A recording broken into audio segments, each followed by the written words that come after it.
In a hedgerow field in France, a German marksman saw what he thought was the switch that controlled an entire American platoon. A young lieutenant was crouched beside a stone wall, map case open, radio handset in one hand, finger cutting through the air, sending men left and right. To the German this was simple. Remove that man, and the whole patrol should go blind. The lieutenant folded into the mud. For 2 seconds, the Americans did exactly what the Germans expected. They froze. Then a corporal with a torn sleeve crawled forward, grabbed the radio, kicked the map flat with his boot, and started shouting orders so fast the rest of the platoon moved before anyone had time to be afraid. Bar on the ditch, smoke the tree line, you two with me. The plan was gone, but the mission was not, and that was the part the Germans had not prepared for. By 1944, German units had spent years learning how to break armies by attacking their command layer. Officers carried the maps. Officers called the artillery. Officers decided when a patrol advanced, when it halted, and when it pulled back, so German snipers and machine gun teams learned to look for the obvious signs.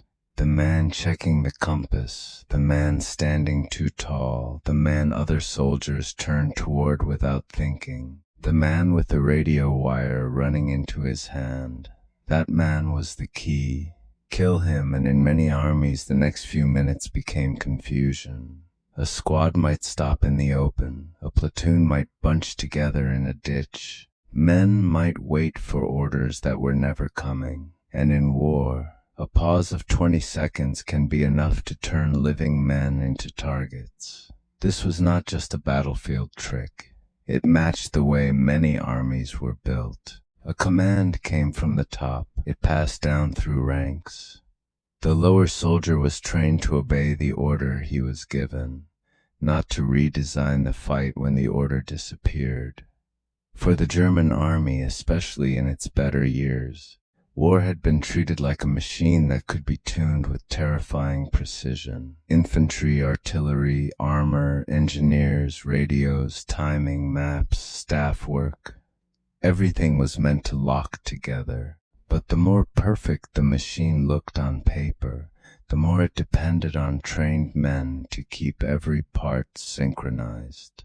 So when German commanders faced American formations in Western Europe, they expected familiar results. They saw an army full of civilians in uniform, bank clerks, farm boys, mechanics, truck drivers, college kids. Factory hands who had been in training camps only months or a few years before. To German eyes, these men looked noisy, casual, and undisciplined. They did not move like parade ground professionals. They complained, they improvised. Their uniforms often looked lived in instead of polished, and that made the German mistake feel reasonable. They assumed American looseness meant weakness. Then the shooting started. A German machine gun would open from a barn loft or a pine ridge. The American lieutenant would go down. The German crew would wait for the patrol to break apart. Instead, the nearest sergeant took one look at the dead officer, one look at the ground, and made a decision. Not a beautiful decision, not a textbook decision. A useful one. He might send one fire team crawling through a drainage ditch. He might order another to pour rounds into a window just to keep German heads down. He might drag a bazooka team around the side of a stone farmhouse, because the front approach had turned into a killing lane. Sometimes he was 22 years old, sometimes younger. Sometimes he had never commanded anything larger than a squad until 30 seconds earlier. But he had been trained to understand something more important than the exact order. He understood the purpose. Take the road junction, reach the ridge, hold the bridge, clear the house, keep moving. So when the officer was hit, the American unit did not lose its brain. The brain moved. It moved into the sergeant, then into the corporal, then if it had to, into the private who had been watching everyone else and knew what needed to happen next. That was the culture shock. The Germans were not facing an army with one command wire running from the officer to the men. They were facing a field wired in parallel. Cut one line, and the current jumped to another. The reason was buried deep inside the American Army's structure. The commissioned officer still mattered.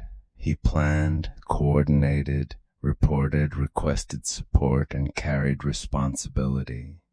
But the daily muscle of the platoon belonged to the non-commissioned officers, the sergeants, the corporals, the men who slept beside the privates, ate the same rations, checked their weapons, punished their laziness, and taught them how to stay alive when the official plan stopped matching the ground in front of them. An American sergeant was not treated as decorative rank. He was the working hinge of the unit. He knew who could keep calm under fire. He knew who lied about cleaning his rifle. He knew which man could read terrain. He knew which man would run too early, and which man would crawl forward when everyone else pressed into the dirt. And because American officers often explained the intent of a mission downward, the enlisted men carried more than instructions. They carried the reason behind the instructions. That difference was enormous. A soldier who is only told, "Advance to that tree line," becomes helpless when the officer who gave the order disappears. But a soldier who understands, "We need that tree line because it controls the road," can find another way to solve the problem. Maybe he does not choose the clean way. Maybe he chooses the loud way, the ugly way, the way that would make a staff officer rub his temples. But if it works, it works. This kind of thinking did not come only from manuals. It came from the country that produced the soldiers. The United States of the 1930s and 1940s was full of men who had spent their lives repairing things that were not supposed to break, with tools that were not supposed to fit. A farm boy learned that a tractor did not care what the manual said when it died half a mile from the barn. A factory worker learned that production did not stop just because a foreman was not standing there. A mechanic learned that a snapped belt, a bent bracket, or a cracked fuel line was not a reason to wait for permission. It was a problem, and problems were there to be solved. So when these men entered combat, they carried a kind of rough civilian habit into the war. They asked the question German planners found hardest to predict. What can we make work right now? If a bridge was down, they looked for timber. If a road was blocked, they found a field. If a radio failed, they sent a runner. If the original assault route turned into a death trap, they changed the route. This was not elegance, it was velocity, and for a defender trying to predict the next move, it was maddening. A German officer could study what a trained officer ought to do. He could prepare fire lanes for the proper approach. He could expect a pause while headquarters approved a new plan. But he could not easily predict what an angry American staff sergeant would do after watching his lieutenant die in front of him. The staff sergeant might do something wrong. He might also do something the map never considered, and sometimes that was worse.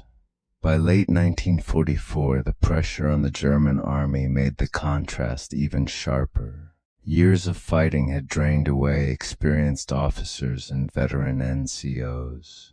Replacements arrived younger, thinner, and with less time to absorb the old system. A unit that depended on a few trained leaders became brittle when those leaders were gone. It could still fight hard, it could still kill, it could still defend with discipline and skill. But once the command layer was shattered, recovery became harder. The American system was messy, but mess had a strange strength. If a captain fell, a lieutenant stepped in. If the lieutenants were gone, a first sergeant or platoon sergeant started moving people.